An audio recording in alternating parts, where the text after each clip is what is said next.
सबसे पहले तो सिरसपाही के सब बुजुर्ग अभिभावक के सलाम नमस्कार आदाब करे अहाँ सबसे आह्वान करना चाहे छी जाय लोहट चीनी मिल जाय हमारा इलाका के धरोहर छला इलाका में मधुबनी जिला में तीन टा चीनी मिल चले छले वो चीनी मिल एहि द्वारे चले छले जे जहिना समस्तीपुर में सब्जी के खेती के लिए मशहूर है, खगड़िया और कटिहार में मक्का के खेती के लिए मशहूर है, तहिना मधुबनी जिला के जो माटि है वो गन्ना के खेती के लिए सबसे बढ़िया चले। और वही समय में हमारे पूर्वज सब जिनका शिक्षित चले मूर्ख चले अपना तजुर्बा के बलबूते अपना माइट पर गन्ना के खेती करे चले और गन्ना के खेती अति बड़ा तादाद में करे चले। ये सरकार तीन टा चीनी मिल के स्थापना करके लोहट चीनी मिल के स्थापना भेले कोई लोहट चीनी मिल के एक साल कमाई से सकरी चीनी मिल बनले रैयाम चीनी मिल बनले लेकिन आज स्थिति बन गए जाए सबटा चीज चौपट भ गए। रैयाम चीनी मिल में 10 साल पहले सरकार कहते हम ना फैक्ट्री लगाएंगे, भूमि पूजन भी कर दिया, नहीं कोई फैक्ट्री नहीं लगाया, एक ईंटा लेकर के चला गया। आप सभी लोगों का बहुत सारा रिश्तेदार होगा, ज्यादा कदा उस रास्ते होकर के आपका जाना होगा। अब किसी भी अनजाना आदमी चला जाए और कहेगा कि रैयाम में चीनी मिल था तो विश्वास नहीं करेगा। वही स्थिति बनने जा रही है लोहट की। लोहट में बेशकीमती लोहा है, स्क्रैप है, उसको बेच लेने के बाद लोहट जैसा 3 चीनी मिल स्थापित हो जाएगा। हम सरकार से आग्रह करते हैं कि ये सरकार जब हमारा पूर्वज हमारा मधुबनी जिला का किसान उस समय में उतना पढ़ा लिखा नहीं था फिर भी अपने जमीन पर इतनी अच्छे ढंग से कुशियार की खेती कर लेता था कि उस समय की सरकार 3 चीनी मिल की स्थापना किया था। जहाँ नकदी फसल हो जाता था, श्राद्ध हो, शादी हो, विवाह हो, हर तरह से जब पैसे की आवश्यकता पड़ती थी तो पैसे की खेती के लिए गन्ने की खेती उस पर निर्भरता रहती थी। आज क्या हो गया, आजादी मिलने के बाद नया फैक्ट्री लगने की जहाँ तक उम्मीद थी, नए विकास लगाने की बात थी, लेकिन कहीं कोई नया चीज लगाया नहीं, नया कोई कल कारखाना लगाया नहीं। हम अपने चुनते रहे, विधायक चुनते रहे। अभी आप लोगों को जानकारी होगा क्योंकि प्रचार प्रसार चल रहा है, जो लोहट चीनी मिल बंद करने के बाद जो आज तक हम लोग बोलते रहे जो पहले मिल चालू करो, पहले मिल चालू करो, ये मिल नहीं चालू करके अभी 5-7 दिन 10 दिन पहले स्क्रैप को बेच दिया गया और स्क्रैप को काटने के लिए 100 से ऊपर मजदूर गैस कटर लेकर के जेसीबी लेकर के लोहट चीनी मिल के प्रांगण में मौजूद था, जिसकी जानकारी जब हम लोगों को प्राप्त हुई तो हम लोग लोहट चीनी मिल पहुंच करके और स्क्रैप नहीं काटने दिया, इसका विरोध किया और इसको बंद करवाया। अभी पुनः इसको चालू करने की प्रक्रिया किया जा रहा है जो सरासर गलत है। जब तक हम लोगों का मांग है जो जब तक लोहट चीनी मिल के अंतर्गत जितने भी कर्मचारी थे, चाहे वह सीजनल थे चाहे वह परमानेंट थे, उनका पैसा उनका वेतन जो कलेक्टर के खजाना में, पैसा कहीं से लाना नहीं है, सुप्रीम कोर्ट के आदेशानुसार कलेक्टर के खजाना में पैसा रखा हुआ है और 17 से ही आपको आज तक इसका हिसाब नहीं हो रहा। हिसाब करके एक व्यक्ति को कितना रुपया होगा उसका हिसाब करके उसके खाता में पैसा जब तक नहीं पहुंचता है तब तक आपको यहां पर स्क्रैप नहीं काटने दिया जाएगा। ऐसा निर्णय लोहट चीनी मिल बचाव संघर्ष समिति के द्वारा निर्णय लिया गया है, जिसके तहत आप लोग देखते होंगे जब भी गांव-गांव में प्रचार प्रसार जन आंदोलन का चल रहा है। और आपको ये भी जानकारी होगा जो जब तक मजदूरों का पैसा और जब तक अभी चर्चा है, पहले से भी चर्चा था तो इथेनॉल फैक्ट्री यहाँ लगेगा जो इस इलाके के लोगों को का बेरोजगारी दूर किया जाएगा, वो जब तक इथेनॉल फैक्ट्री का कार्य प्रारंभ शुरू नहीं कर दिया जाता है तब तक आपको स्क्रैप काट करके नहीं ले जाने दिया जाएगा। ऐसा लोहट चीनी मिल बचाओ संघर्ष समिति के द्वारा निर्णय लिया गया है। अभी गांव गांव में प्रचार चल रहा है। तो इसी 17 अक्टूबर को, अब आज तो 14 हो रहा है, 17 अक्टूबर को मधुबनी समाहरणालय पर विशाल धरना प्रदर्शन का प्रोग्राम बनाया गया है, कार्यक्रम बनाया गया है, जिसके लिए गांव गांव में टोली बना बना करके लोग जा रहे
लोहट चीनी मिल का जीएम हो, ऑडिटर हो, सारा कर्मचारी हो और बैठ करके हिसाब बना करके देगा, जो किस मजदूर का कितना बकाया है ये क्लियर करके भेजेगा और उसके खाता में पैसा जाएगा। वो 17 से चल रहा है लेकिन आज तक पूरा नहीं हुआ। कितना दुख की बात है। इसलिए जब तक मजदूरों का बकाया पैसा एक एक कर भुगतान नहीं हो जाता है। और दूसरी तरफ सुनने के लिए पता चला है जो यहाँ इथेनॉल का सैंक्शन हुआ है, अगर इथेनॉल का सैंक्शन हुआ है उसको शहर जमीन पर उतारे, शहर जमीन पर कार्य प्रारंभ करे।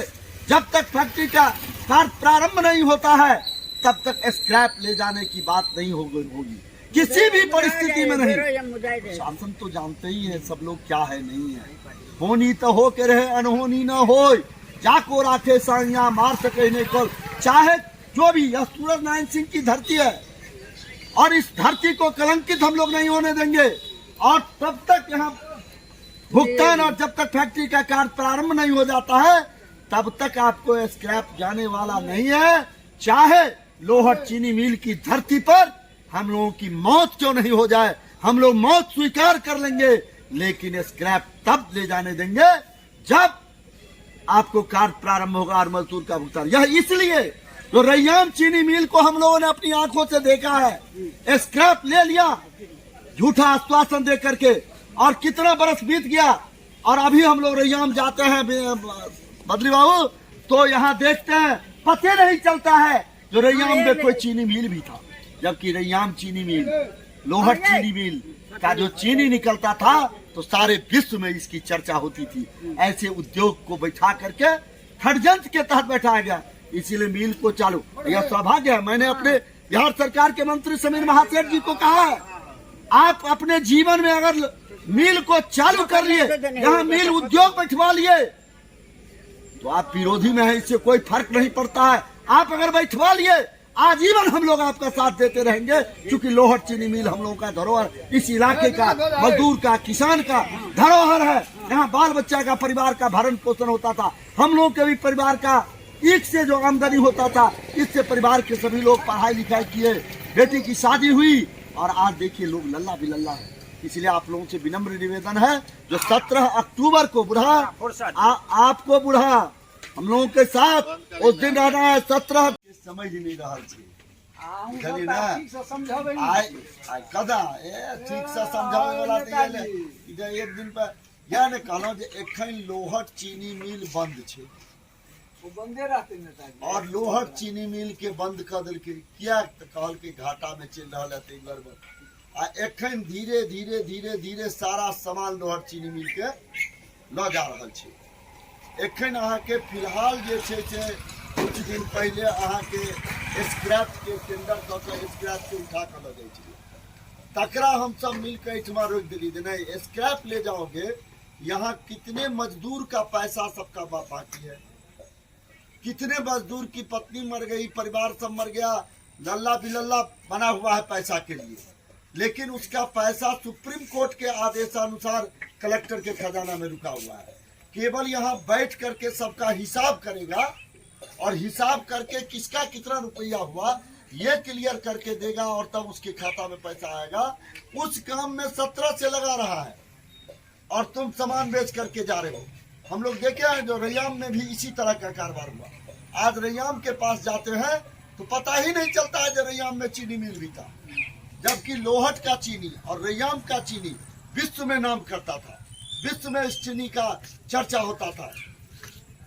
और इसलिए उसी निमित्त जो है तो 17 अक्टूबर को मधुबनी में कलेक्टर साहब के यहाँ धरना प्रदर्शन है और उसके तहत उनको जो भुगतान हो मजदूरों का पैसा, और जब तक इथेनॉल फैक्ट्री जो लगाने की बात हो रही है वो जब तक इथेनॉल फैक्ट्री का कार्य प्रारंभ नहीं हो जाता है तब तक यहाँ से स्क्रैप उठ करके जाने नहीं देंगे। क्योंकि स्क्रैप उठ करके चल जाएगा, कुछ रहेगा ही नहीं, सरकार की नींद खुलेगी ही नहीं। इसलिए इसको रोक करके उसी निमित्त 17 तारीख पर, इसलिए आप सब लोगों से आग्रह निवेदन प्रार्थना है जो अपने हित में भी एक दिन मधुबनी भी चलने की योजना बनाइए। वैसे भी मधुबनी आप लोग जाते ही होंगे, कुछ काम भी रख लेंगे और 17 को भाग लेंगे, भाग लेने के बाद फिर अपना काम